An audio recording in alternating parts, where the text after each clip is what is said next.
Today is a great, wonderful, amazing, incredible day because I'll tell you why. It's a Germany day. He made airplanes, then turned it into a billion-dollar car brand. Without further ado, let's get into this reaction. Let's go. They make their cars famous, but once they fell building airplane engines for the German army, this carmaker was developing the engineering expertise that would one day make their cars famous. But once they fell on the wrong side of the Nazis, the company almost never had the chance. It would take a daring design to bring this carmaker back from the brink and turn it into one of the most elite brands in history.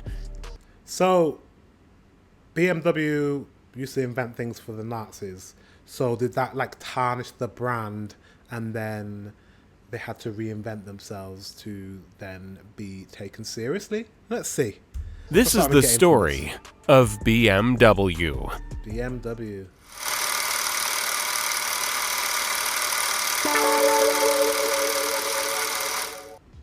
Chapter 1.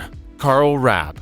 BMW, as it's known today, starts with Karl Friedrich Rapp, a young mechanical engineer coming out of Ehingen, a southwestern part of Germany. Although not destined for greatness, Rapp would put gears into motion that culminated in a titanic force of engineering. In his early career, he worked as a technical designer for Daimler Motor and Gesellschaft, half of what would later become Mercedes-Benz. But he had much of course. Wow, you would definitely have the car center of Europe, Mercedes-Benz. Much bigger aspirations. After gaining experience at Daimler, he left the major motorworks company to lead a company called Flugwerk Deutschland. This was Rapp's first introduction into the aircraft industry, where he oversaw an operation manufacturing engines and machinery. But the finances of Flugwerk Deutschland were failing, and the company was dissolved. Instead of abandoning the ship, Rapp was able to raise 200,000 Reichsmark of capital and establish his own enterprise in 1913, which he named Rapp Motor and Werke, on the same property as his former employee. Growth was rapid. Within just 2 years, the company was employing 370 workers. Rapp's business coincided with the beginning of World War I. As an aircraft engine producer, it was perfectly positioned to thrive. Well, clearly, yeah. War. This is what a lot of people don't know is war's big money. A lot of big businesses make a lot of money during war times, and clearly he made airplane engines. You know what I mean?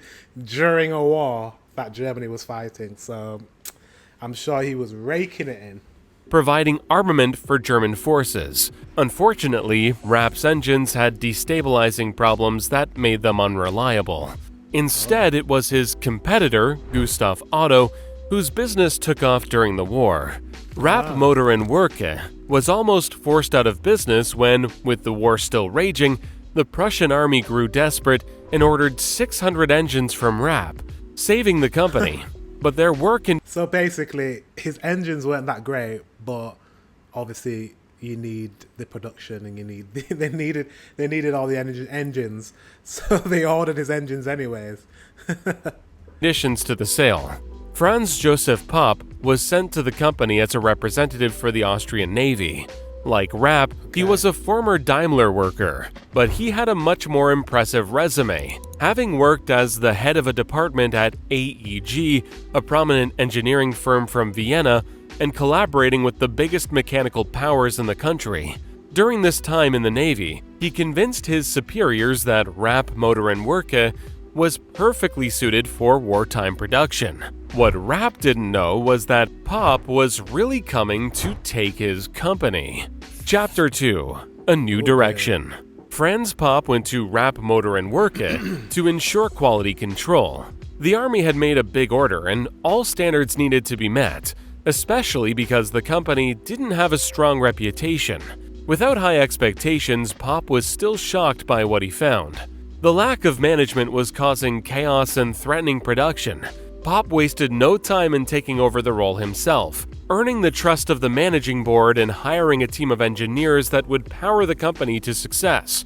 At this point, Karl Rapp was ousted from his position and moved to a Californian engineering firm. Oh wow, he just came in and just took over this guy's entire business. Pop could see the potential of the facilities. After taking over, the company was renamed to Bayerische Motor and Werk, or BMW for short. In English, the name translates to the Bavarian Engine Works Company. Owing to its origins, the checkered white and blue logo draws on the flag of Bavaria, which was slightly changed to comply with trademark regulations, but still bears the same basic design. But it was still going to take a huge effort and investment. Fortunately, the flailing business attracted the interest of Camillo Castiglione, a prominent businessman who saw the same potential. Armed with the 3 letters that would become iconic, BMW was ready for production. The first machine off the production line was the BMW 3A, a straight-six aircraft engine that stretched out the blueprint for the company's future designs. There was a much bigger market waiting to be tapped: automobiles, and fate would push them increasingly toward it. After World War I, which was very, very, very smart, as we know today, demand for aircraft engines effectively stopped. As a result of losing the war, German manufacturers were crippled by the Treaty of Versailles, which forbade German companies from constructing weaponry, including engines. Chapter 3: Towards Automobiles. With huge manufacturing power and no customers, Franz Popp is left without a clear plan. Ingeniously, he used the company's resources to pivot to produce railway brakes. Wow. This person's very good at enterprising, and like that's how a lot of companies fail, is that when something changes in the market and someone has a company, they don't pivot. You know, like if something changes, you need to pivot. Okay, the war's ended. No one needs engines for planes anymore. Okay, we need to change the business to adapt it and like start building things for railways. Genius. There's a lot of people that'll be like, oh no, I can't. There's no more airplanes to build engines for, and they'll just basically hold on to that business until it just tanks. So to be a really good business person, you need to be able to pivot, and that's what this person's done. So that's pretty awesome. Motorcycle engines and farm equipment. BMW's facilities had by now converged with the headquarters of Camillo Castiglione's previous company, located in Lerchenauer Strauss, Munich. 3 different manufacturing companies merged their operations in 1922 to strengthen the operation. But this would be Castiglione's final act, as he was charged with fraud and fled to Italy to avoid prosecution. Popp was now the sole leader at BMW. One of his first projects was to release their first independent vehicle, the R32 motorcycle. And this wasn't just any motorcycle, it set the world speed record. BMW was fast becoming known throughout Europe for its engineering prowess, and by 1928, after taking over the automobile company Fahrzeugfabrik Eisenach, BMW shifted its attention to the vehicles that would help them skyrocket to global success. With a 747cc side valve engine, 3-speed manual transmission, and a top speed of 75 km per hour, the BMW 315 DA2 signaled that a big new player had arrived on the scene. Wow. The heritage of BMW. Those in the car industry knew that with BMW's engineering capabilities, it had the potential to dominate the automobile world. But it wasn't until the late 1930s, models like the BMW 327. Ooh, that is a beautiful car. Look at that. Not just like the design. That is stunning. That's a beautiful vehicle. Whoa. That the ingredients for success came together. The 327 demonstrated that the company could make a powerful and competitive touring car, showing off a grille on the front of the car that would become one of BMW's hallmarks. Popp consolidated BMW, buying up a number of smaller manufacturing companies, including an American company, which allowed them to circumvent the Treaty of Versailles and restart aircraft engine production. But this guy's a good businessman. He's like, yeah, forget that treaty, man. We're gonna bypass that. Like he's the reason why BMW is so successful. A lot of good chess moves. But Franz Popp resisted investing too heavily in aircraft production. During the 1930s, on the eve of a German-initiated World War, he was worried that it would erode the autonomy of BMW and eventually lead them to financial ruin. And he was right. The Nazi regime removed Popp from the head of the company when he didn't follow their directives. By the end of the 1930s, BMW was left as a bare-bones structure, heavily financed by government contracts and the war efforts, with a need to break into the commercial market to stay afloat. After World War II, the factory in Eisenach was taken over by Soviet forces, who used the BMW logo to produce their own cars. They failed to achieve the quality of the originals, but it signaled how valuable the name had already become. In 1951, 2 decades after the company had been caught in the war, with the copycats finally out of the way and the war finished, BMW emerged with a bang. A large luxury car flaunting the company's cutting-edge technology. The BMW 501 had clean curves, a spacious interior, and 100 horsepower. Just the quality. That's the thing with BMW. That's what I think of BMW. I think quality, reliability. I think just great designs. Strong German car. Generated from a light, efficient V8 engine. It was exactly what the automaker needed to kickstart their operations again. Chapter 4. On the ropes. BMW On the ropes again. I thought you already been on the ropes. BMW's biggest competition came from a Nazi-funded company, Volkswagen, which was created VW. to manufacture affordable automobiles for the people. After the War II, in the 1950s, VW had become a symbol of post-war Germany, with cars that were stylish, reliable, and most of all, affordable. The luxury car market was no longer as profitable, and BMW needed to change directions fast. I feel like BMW today, they sit somewhere between expensive vehicles and affordable vehicles. Somewhere in the upper middle, lower, high tier of car. I don't know how much BMW is in Germany, but that's how I see BMWs. BMWs are like a nice car for a middle class family, and they do some fancy cars as well, on the top range of cars. That's how I see them now. But they definitely went from luxury and brought themselves a little bit down so that they could compete with VW for sure. As the 50s came to a close, the company was on the brink of bankruptcy, coming close to becoming acquired by Daimler-Benz, who were interested in neutralizing their competition. Motorcycle sales were going strong, but the 1956 BMW 507, which would later go on to be iconic, proved too expensive for the market. Wow. BMW was hoping to revive its sporting image with the 507, and while they were able to tout some famous buyers like Elvis Presley, high production costs left them with a loss of 15 million Dutch marks. To make matters worse, in 1954, BMW released the Isetta, which completely flopped. Resembling the size of a modern... That BMW, what were you thinking? Horrible. It looks like a smart car. A smart car, consumers simply found it too small. What followed, the BMW 600, with a bold front door design, was also a failure. With a string of failures, Daimler was circling like vultures, ready to take over. Then, in 1959, with a fresh injection of capital from a wealthy German family, the Quants, BMW was given one last roll of the dice, and they used it to release the 700 series. The company couldn't afford another loss.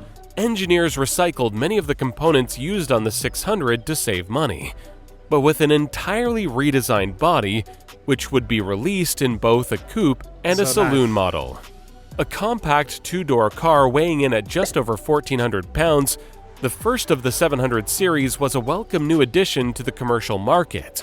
It provided much more space than many of its small car competitors and also proved to be a high-performance vehicle, competing and succeeding in several motorsport events, and single-handedly rescued BMW from bankruptcy. However, seeing out the 1950s, BMW was still operating at a loss. A few years later, the BMW 1500 series, also known as New Class, guaranteed the future stability of the company. It was even more affordable than the 700 series, offering a four-door compact sedan model that appealed to families. On its That's where you need to hit the families, right? The four-door, the big cars for like family, like middle-class families. There you go, BM. release in 1962, BMW broke even, turning over 294 million marks. The following year was even better. Sales had jumped up almost 50% to 433 million marks. By 1972, faith in the company was restored, and a giant new headquarters was completed. You know they were doing well when they could build something. That's an ugly building, though. That's a very ugly building. But the fact they have the money to build something like this shows that BMW was bouncing back. Designed to resemble a four-cylinder engine, carving into the Munich skyline, it signaled a grand new project was coming, with a new target. Chapter 5. Back to sporting roots. Having established itself as both a luxury and functional automobile maker, BMW had matched the competition of Volkswagen. Their success allowed them to continue to produce successful models throughout the 1970s, like the 5 Series mid-size sedan and the 3 Series compact sedan, the 6 Series luxury coupes, and the 7 Series large luxury sedans. Now, BMW turned to another German rival, Porsche. Committed to becoming competitive in motorsports, BMW knew that racing success would go hand in hand with greater brand recognition. Absolutely. You need to have brand recognition, so getting into racing is very, very smart. It's very, very smart because that is another way to appeal to the masses.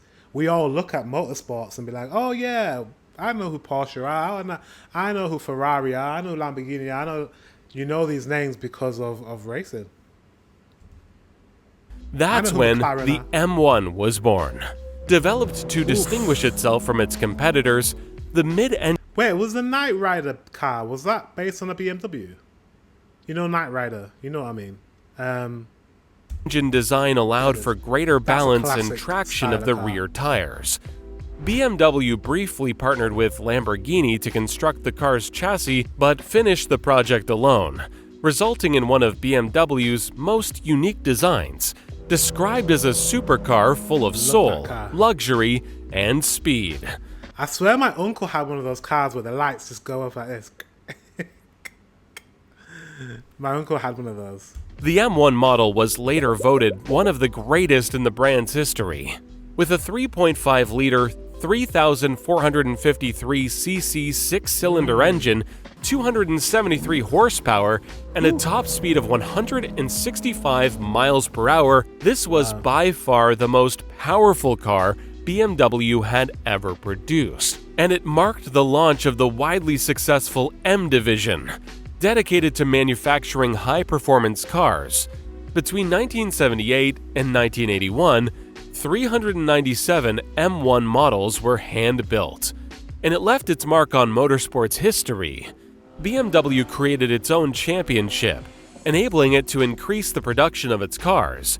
Named the Procar BMW M1 Championship, it ran for 2 years and was won by future Formula One legends Niki Lauda and Nelson Piquet. From the brink of collapse less than 3 decades earlier, BMW had now stitched its name into the fabric of motorsports, becoming a leader in sports car innovation and achieving a symbol of status and power.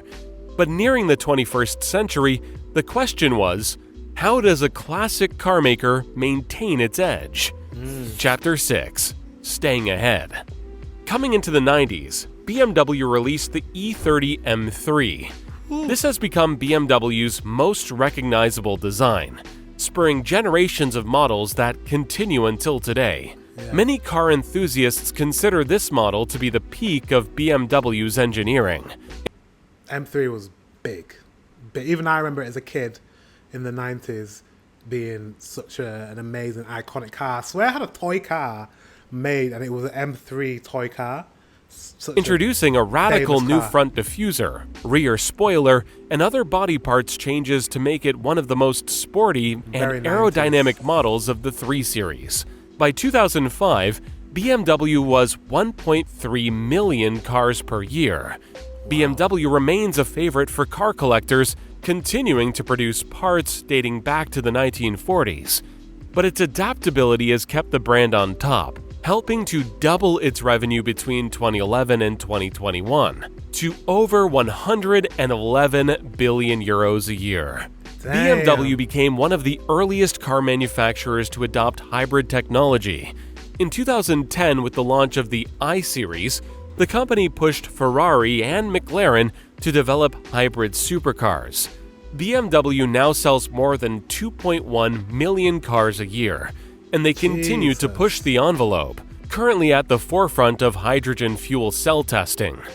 But their main focus has been in between these two extremes, balancing cutting-edge automobile engineering with their trademark style. The BMW M2, released in 2015, epitomized this balance, So nice. mixing the classic feel of the 20th century BMWs with modern technology. The M2 is one of the company's most popular releases and the definition of a sports car. Beginning as an engineering company BMW makes some beautiful, beautiful vehicles. manufacturing aircraft engines, BMW emerged from a complicated early history to rise up to the juggernaut of Volkswagen, carving out its own identity in the luxury and sports car markets. In 2023, it had the highest brand ranking in the United States, bridging the gap between prestigious high-end automobiles and accessibility. BMW, wow, it's changed hands. There's a lot of key figures in its history, like the guy who basically pivoted the company multiple times. He created the brand of BMW as to what it is, and really now I don't even know who it's ran by now. Like, it's changed hands so many times. Even the Russians had a stake in it, or they were building fake BMWs. Like, what? But yeah, BMW for me, I would say, is my favorite brand of vehicle, for sure. My favorite brand of vehicle. Back where I'm from, in Leeds, in England, they used to call it Black Man Wheels. Black Man Wheels. Why? Because every black guy in England wants to drive a BMW. That's how important, how successful, how so sought after BMW is still. So that should tell you everything. Just popular culture. BMW is the car to have, guys, and it's a German car. You guys are incredible when it comes to creating engineering and creating, technologies and cars and vehicles and engines. So amazing, guys. Thank you very much for watching. Until the next one, I'll see you very soon.